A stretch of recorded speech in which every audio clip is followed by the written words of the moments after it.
Taylor, and of course, Eric Kripke.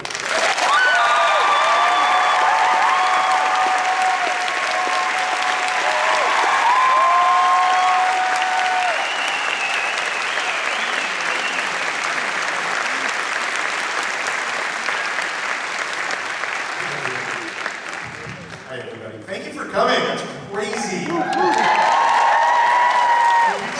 crazy. Yeah, I had a few supernatural fans contact me because they're such big fans of your work. So thank you very much. thank you guys, everyone, for coming. And I should say, I'm going to get started on my questions, but make sure that you keep some questions in your mind. We'll have a portion towards the end where you can come up to the right left of the stage and ask Eric questions. Are you waving to your family? Hi, family. So yeah, exactly. It's my whole family in the rows here, friends, and guys. Yeah, so I'm a hometown kid, and so I got my whole family here. And this is where I want to get started, is being a hometown kid here in Toledo. You grew up here, born here, went to high school at Sylvania, South. Go Cougars! So if you could go back to this high school and meet your teachers, would they say, oh yeah, we knew Eric was going to go out to Hollywood, make it big? My teacher's right there. Ask him. Did you know that I was going to go out to Hollywood, Mr. Hill? No, so yeah, you were meant to do this, really. I really wanted to do it since I was very young. I was super obsessed, and I think for me it was seeing E.T., which was 1983.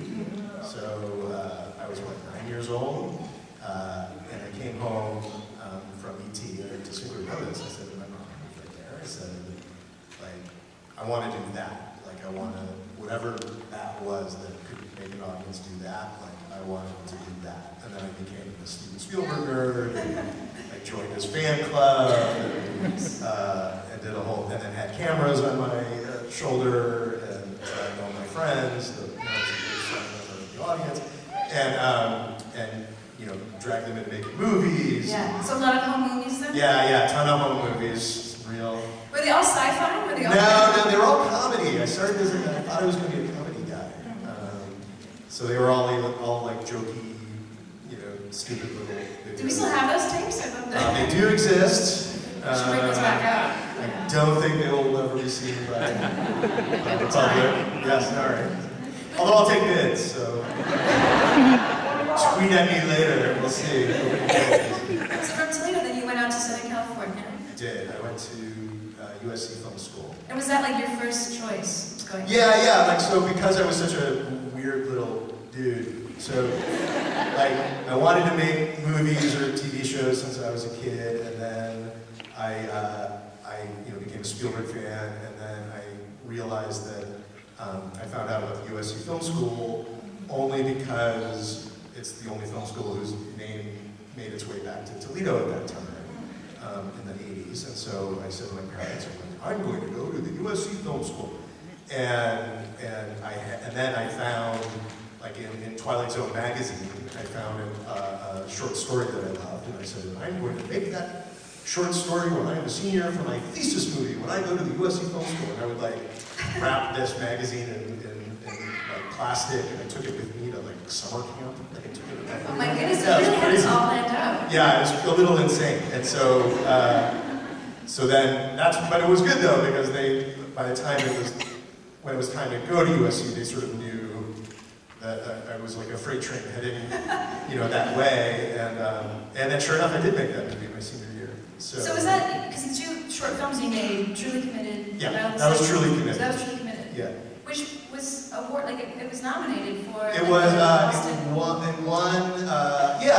was in a couple film festivals, and then there's a film festival called Slam Dance that it won, and then... At that point, did you feel like, I've made it, I've done like No, we would go to, so Slam Dance is at Sundance, and so, there was 12 of us sleeping on a floor in one hotel room, and so I mostly remember being drunk. That particular moment in my life. This is 96, you made these two. Yeah, exactly. Graduated USC in 96, so I made Truly Committed in 96, and then Battle of the Sexes I actually made about a year and a half later. Wow. Yeah. So from 96 to 2003 is kind of your next project. So I'm curious about the years in between 96 and 2003.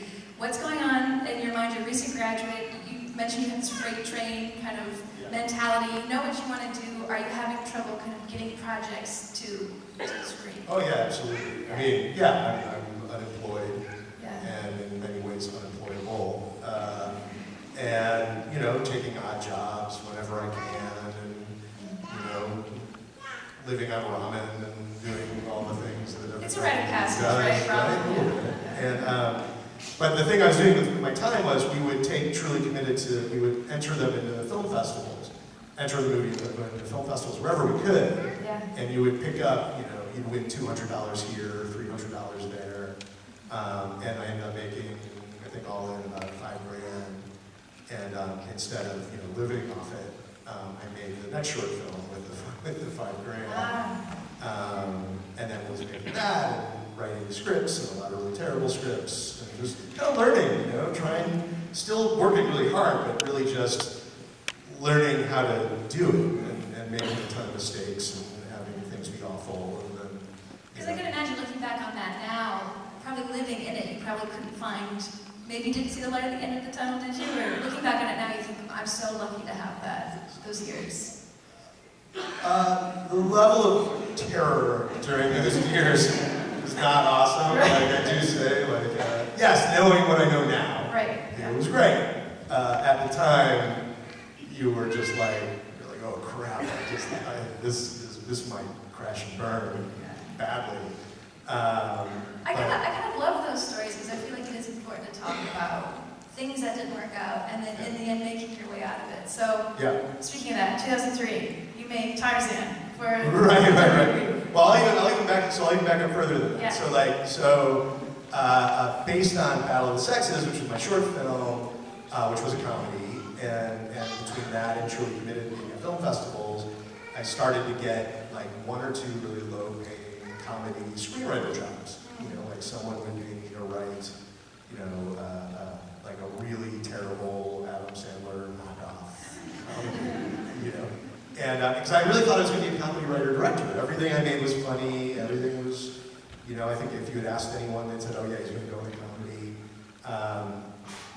And it just turns out in hindsight that I really, truly sucked at it. I mean, I was truly terrible at writing comedy. And, because you look at them now, and you're like, those are just great. So, during that time, then two things happened at the same time, which is one is, I was so frustrated that I was really young, I mean, but I was still having such an existential crisis that it just wasn't working, that I wrote a horror movie to blow off steam, you know, purely therapeutic. If you look, and even that movie ended up being made, but if you look, every victim in the movie is the name of a studio executive.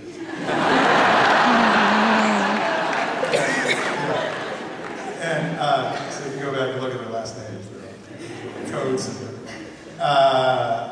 and it was, I mean, it was not a great movie at all, but it was called Boogeyman, and I put it on my shelf, and that was it. I was never going to do anything with it because I was a comedy guy, but I had a friend who had a friend who knew Sam Raimi and gave it to Sam Raimi, and he was, you know, starting a new company and looking for horror movies, and like 2 months later it was in production.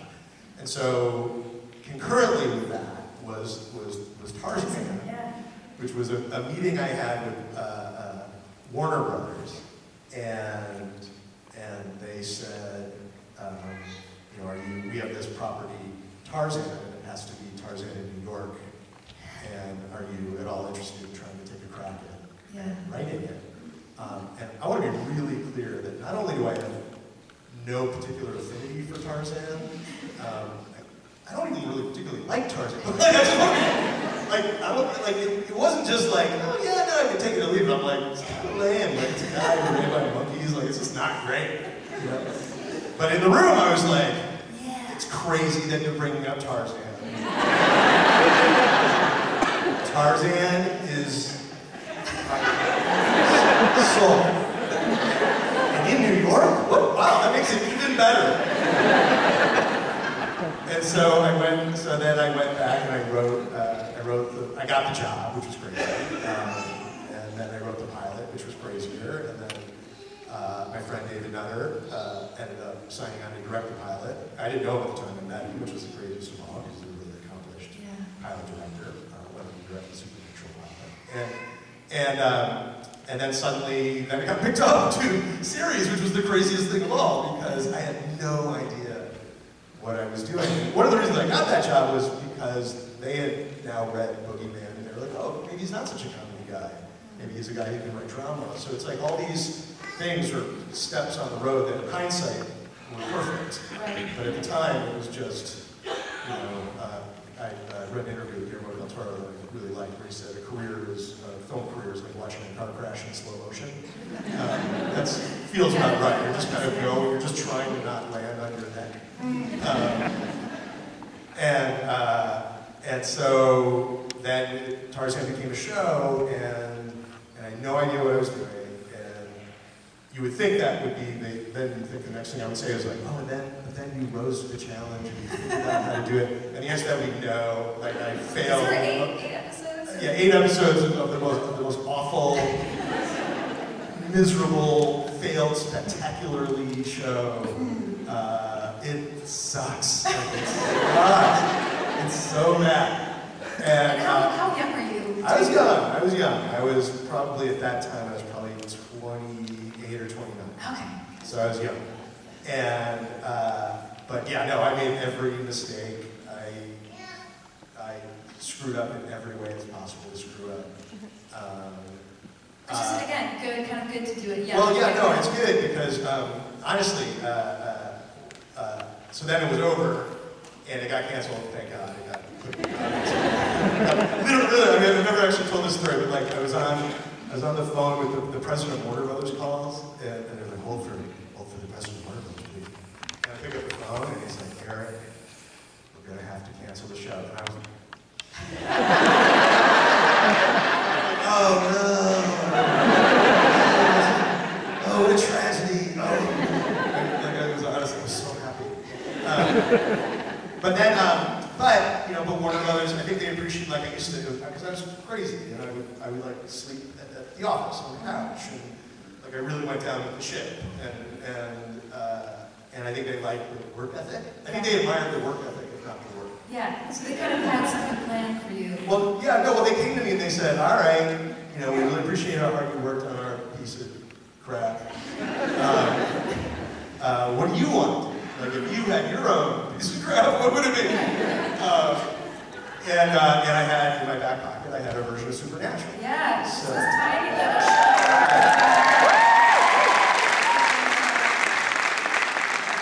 This tiny little show that's been on the air for, what, 14 seasons? Going on its 15th season? You just celebrated your 300th episode. Congratulations.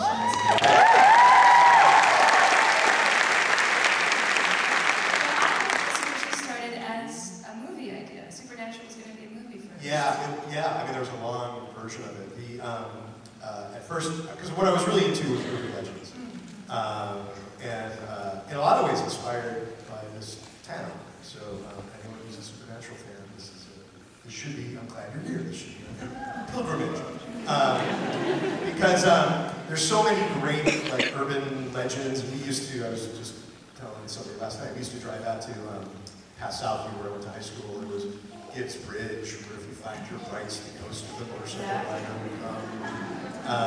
And it's just so evocative, like, farmhouses. The mist coming out. Yeah, no, it's a beautifully, uniquely eerie place if you look at it in the right way, and it always made an impression on me. So I really love urban legends, and so even from college, I was like, okay, I want to do something about urban legends. Yeah. And at first, I had a movie idea. And then a movie came out called Urban Legends. So I was like, oh, I gotta make it to the TV show. So I had this TV show idea, and I'm sure some of you have heard this story before, so I'll keep it quick. But so I had this chance to pitch Warner Brothers on this story. They said, okay, we want to hear your urban legend idea. And so I had this pitch that I'd been working on and off for years, and worked so hard on it, and had so much detail. And so I went in finally to pitch Supernatural to them, pitched the whole thing, and by the way, it was about a reporter, and it was a reporter reporter who drove around and was writing for a tabloid. It was kind of a rip-off of that show, Night Stalker. But I pitched my heart out. It was the thing. I was waiting for it. And they look, and in the room, they go, pass. And I was like, oh, okay. And then I said, what don't you like about it? And they said, well, the urban legend thing is still cool. We really love the urban legend thing, but like the reporter thing, and they're right. The reporter thing is so played out. Yeah. And the day before, maybe 2 days before, in my notebook, I had scrawled, like, literally, I still have it, like, I just scrawled, like, almost in a margin.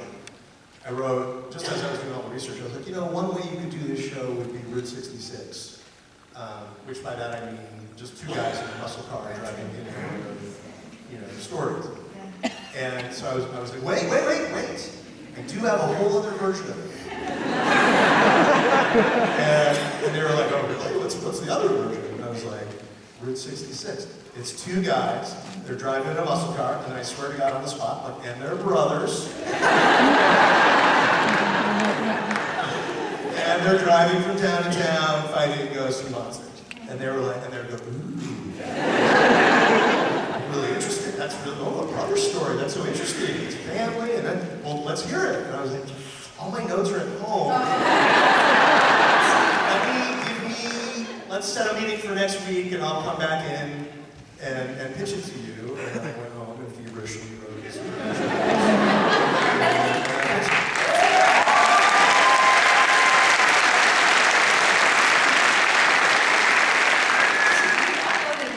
That pitch to Twitter, didn't you? I did, yeah. Yeah, because I was looking through it the other day. In honor of the 300th birthday. Yeah. Put it up on Twitter. Yeah. And I believe you also brought some clips, some supernatural clips with you. Yeah, So we'll play these right now. But just as like a treat to you guys, we had, because I wanted to show how much this show is inspired by Toledo, so we put together a quick montage of some of the Toledo references and supernatural elements. So yeah, Tom, play the clip.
In Toledo.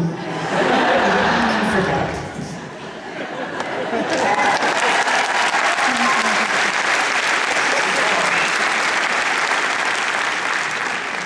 There's more references, but those were just the ones. Yeah. Breckenridge is the street I grew up on. But Constance children. We have to talk about the music briefly because it's featured in there, but this classic rock sound is Yeah.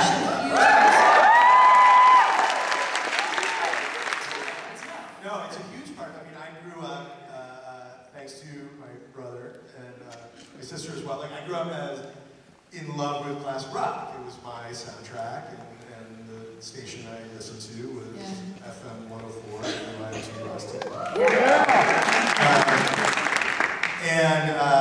and to me that was music. And part of it was also a reaction though to because we started on the WB, and the WB had like notoriously like hip, current music that just made my ears bleed. It was terrible. It was like chock full of Death Cab for Cutie or whatever. It's just the worst, right? And so even in the script, and a lot of you have seen the script, know this, I wrote, I think in the first script, I wrote like cue music, and you can take your anemic alternative pop and shove it up your ass. and at the time, it was so funny, because at the time that we made the show, and music doesn't come in until very late.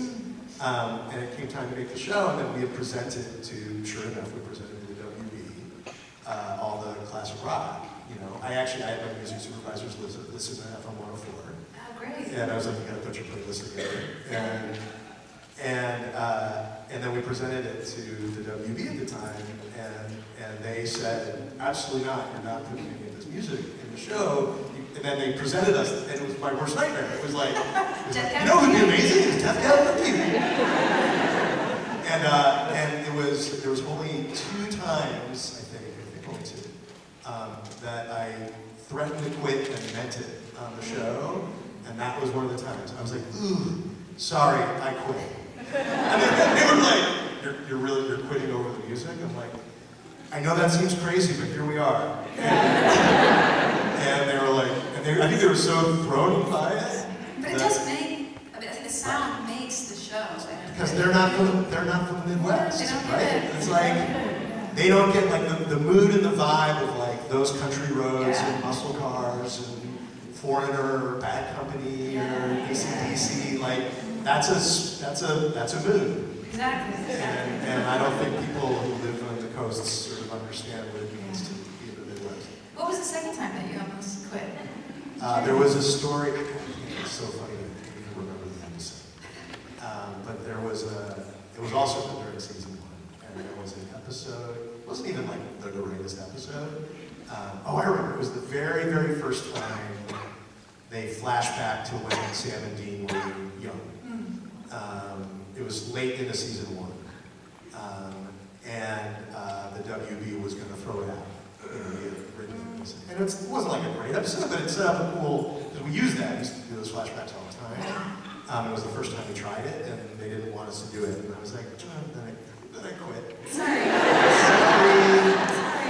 But you can't do, here's the trick about threatening to quit, you have to mean it. Right. You're never allowed to bluff, because you have to be perfectly ready for them to be like, okay, cool. Nice knowing you. Now let the door hit your ass on the way out. You gotta be ready to walk with them. Right. Well, speaking about getting ready to kind of transition out of Supernatural, you were on the first 5 seasons as kind of a showrunner. 6 seasons, 5 seasons? Yeah, and then you kind of transitioned out of that. Was that a difficult period for you to kind of pass off the show that you created to other showrunners, to other writers, other producers? I mean, yes and no. I mean, yes, it was and remains like a child that I have great affection for, and especially when I think of what it's grown into, and the fans, and you know all the good it's done in the world, and so I have amazing love for that show. So to back away from that part was hard. But I do have to admit, like I was in season 5. We were going to wrap out season 5. It was 104 episodes. It seems like it's so funny when you look at the time. Like, that's a crazy number. Yeah. And I have to admit, I was a little burnt out because I was so hands-on for those 104 episodes that I said, the line I said at the time was like, I just don't know what the 105th episode is. And I always used to know. And I was scared that for the first time I was like, I just don't know what the show should be. And so I went to drinks with Sarah Gamble, who was my number 2 on the show. And I said, I don't think I can keep doing it, but I want you to pick up the torch if you're interested and bring your own energy into it and kind of freshen it, because I was worried it was going to get stale if I could stay.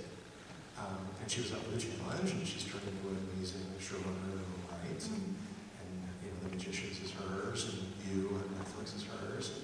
And then so then she made it her show, and that's how long we've been there. Then she handed it off, and then Jeremy Carver, and Jeremy Carver ended up in Andrew Hab, and Andrew is running it now. So, you know, I mean, I think like in the beginning, I've become, you know, like it's very much almost exactly like a child growing up and moving away. Right. Because when they first move away, you're just like you're biting your fist the whole time, and you're like, I've got notes, and I don't know, and you should talk. But then you realize like your kid doesn't really need you to do that. Yeah. And so you have to learn that they'll flourish more, you know. I mean, it'd be one thing if I was there running every single moment, but just to throw like doubt and negative energy at them because I was worried about what they were talking about, because I was worried ultimately. Yeah. You have to like let that go. You have to let them kind of go off and be their own person, and I'm here when you need me, and then they call for advice, but you know, they also don't call too, and that's great because they should run their own show and tell their own story, just like I had the opportunity to. And here we are at the 300th episode. Yeah, I know. That's right. So, yeah, after Supernatural was Timeless, it was Revolution. Yeah, Revolution and then Timeless. Yeah, first 2012. So tell me about those projects, because they had kind of a similar story in that the fans loved it, and it was this fight to kind of keep it going. And can you talk about the struggle with dealing with fans asking signed petitions to keep the show going, and then also working with the network? Sure. There was Revolution and then Timeless. Yeah, each went. Sorry. We gotta wing it. And both were on the air for 2 years. Both were similar situations. I would say Revolution was the difference between Revolution and Timeless. Mostly was from my end, which was Revolution was a really hard show. It was hard logistically. It was hard. It was making for Bad Robot, and I love those guys, but they're crazy. And it was just, it really took a lot out of me. It created a midlife crisis, I would say. Just because like I was so burned out. I mean, the Revolution was so hard. It was 17-hour days, 6-7 days a week. It was just so super intense. And so while I love that show, for reasons of like personal health, I have to say I wasn't totally bummed out that it was canceled, because I literally took a year off. And it's a big show. It was huge. Apocalyptic. Yeah, it was really high profile, Yeah. and it was a really stressful. I don't look at the time I spent on Revolution as like a happy-go-lucky time. I was in the trenches, and it was painful. Proud of the result. It was just one of those shows that was really hard to make. Right. And then we went to Timeless, and Timeless was, Timeless I had a different, I mean, I loved it as much creatively, but Timeless was like a breath of fresh air. It was just fun and positive, and everyone on the show was great, and I was running it with Sean Ryan and The Shield, and so we were able to really share the workload really easily, and it was just like a positive show. Like, that's what I loved about it. It told historical stories of people of color, different, a lot of women, different sexual orientation. It was just that, the idea, especially in this day and age, of just being able to say that, like, history is really inclusive and history belongs to everybody, and to be able to highlight that and to do it in a positive way was really gratifying. And then to answer your question about what to do with the fans, like I'm so grateful. Like, it's humbling, right? It's have that force kind of. Yeah, no, it's surreal. That because ultimately, at the end of the day, like, you've all made like a clay ashtray or a paper mache piece of shit. And like you know what it's like. You go, do you like my paper mache piece of shit? And so when like everybody loves it, you're like, wow, that feels really great. I'm really humbled by that. Thank you for liking it. But so one, I'm just mostly grateful, but the questions that are always hard are when people come up to you with like genuine hurt in their eye, and they're like, why did you cancel Timeless? And I'm like, it's not up to me, like, I'm just like a carpenter that gets hired by the studio to build them a show, and I only do it if they hire me, and I, both of those shows got canceled because the network canceled them. Because the ratings weren't high enough, and it was a painful business decision, but ultimately one that I understood. And so when you guys, I will say, and I think this crowd probably knows it, but when you go online to when a show that you love gets canceled, like, don't give shit to the showrunner, because they feel just as bad, and they're like, yeah, no, we want it too, but like, find like the studio and like send them, which they did on Timeless. Yeah, they did. They sent like a ton of stuff. Yeah, Timeless fans of that. Thank you. Yeah, stuff for NBC and Warner Brothers. Yeah, so that thing where it's like the powers that be decide